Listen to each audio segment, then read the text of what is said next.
Great. Ms. Slotkin is recognized for 5 minutes. You know, I would just say, just following on that last question, with Five Eyes, you know, we've had generations of learning how to share with each other and become interoperable. I don't actually know if we have data sharing arrangements when we don't have a joint platform. It's just fascinating to just think about, like, getting those arrangements in place and sharing data, given the value is going so precipitously up on it.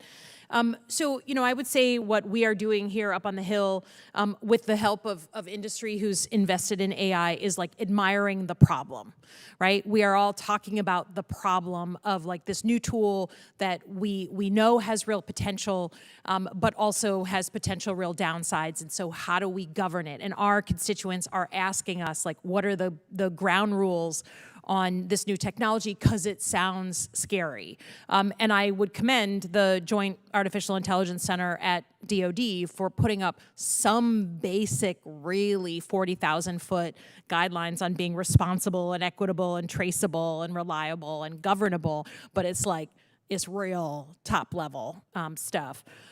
But we are up here, you know, the flip phone generation, trying to figure out how to govern AI, and it is complicated. But could you give us a sense, sort of in colloquial English, of what keeps you up at night about the military use of AI? If China is investing at least 3 times, and in some cases 10 times the amount that we are, what is the number one thing that you feel like, you know, kind of worst case scenario, if we go unchecked, we could see in the next decade? Mr. Kitchen, you're shaking your head. Thank you. While there are certain risks of what we would call kind of bespoke threats, I think the most acute challenge that we're likely to encounter in the near term is a simply more effective and efficient enemy.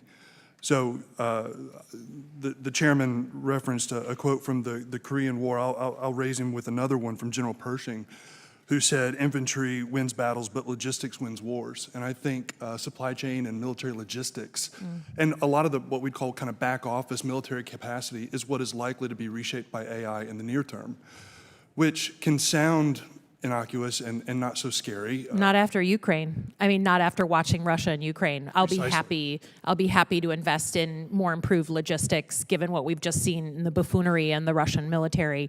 But I just want to make sure Mr. Wang has an opportunity. That's a good one, and it's not a scary thing. It's just a more capable and competent adversary, whoever they are. Mr. Wang. I would certainly agree that the application of AI to back office functions, logistics, and just overall optimization is really critical. If you look towards the areas where the PLA is investing into artificial intelligence, it's for autonomous drone swarms, whether that be aerial, subsurface, or ground. They're investing across all fronts. They're investing into adaptive radar systems, which jam and blind U.S. sensors and information networks.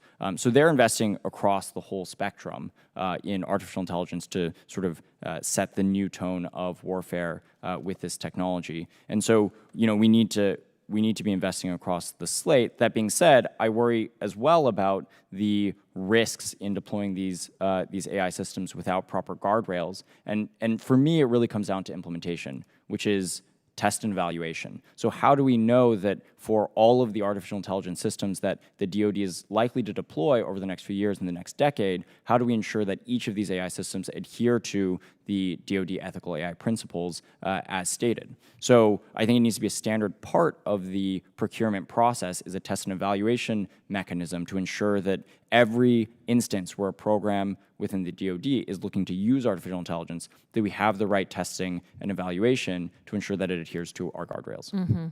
And I know that the department is working hard on this data labeling problem and trying to, it's an enormous task to ask tends to be stovepiped organization to share data, make it available, label it, make it usable.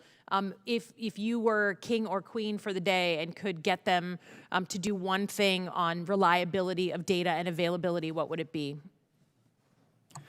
I would say first, establishing the central data repository and then creating a plan by which as much of the 22 terabytes of data generated a day goes into that central data repository, and then creating a plan by which as much of that data is processed and labeled and annotated to be AI ready as possible. You know, these are all multi-year efforts that are not going to be solved tomorrow at the snap of a finger.